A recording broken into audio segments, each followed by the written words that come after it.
Lionel Messi ও Jordi Alba চোটে না পড়েও অল স্টার ম্যাচে না খেলার খেসারত দিলেন নিষেধাজ্ঞায়। মেজর লিগ সকারের নিয়ম অনুযায়ী অল স্টার ম্যাচ থেকে চোট ছাড়া নিজেকে সরিয়ে নিলে পরবর্তী এক ম্যাচে নিষিদ্ধ করা হয়, আর ঠিক সেটাই হলো এই দুই তারকার ক্ষেত্রে। বাংলাদেশ সময় রোববার সকালে ইন্টার মায়ামি মুখোমুখি হবে সিনসিনাটির, কিন্তু এই ম্যাচে মাঠে নামতে পারবেন না মেসি ও আলবা নিষেধাজ্ঞার কারণে। অল স্টার স্কোয়াডে ছিলেন তারা।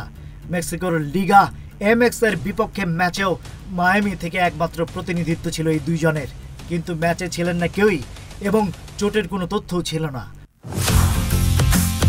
বৃহস্পতিবারের ম্যাচে MLS একাদশ 3-1 গোলে জিতলেও অনুপস্থিত ছিলেন মেসি ও আলবা। এরপরই শুরু হয় জল্পনা। ইন্টার মায়ামির কোচ হাভিয়ের মাসচেরানো শুক্রবার বলেছেন, মেসি ফিরেছে, ক্লান্ত ছিল, আশা করছিলাম সে পরের ম্যাচে খেলবে, কিন্তু তার বক্তব্যের কিছু ঘন্টার মধ্যেই ঘোষণা আসে দুইজনই নিষিদ্ধ। চলতি মৌসুমে মেসি দুর্দান্ত ফর্মে, 17 ম্যাচে 18 গোল 10 অ্যাসিস্ট। তবে নিয়ম ভাঙলে ছাড় নেই, এমনটাই দেখিয়ে দিল MLS কর্তৃপক্ষ।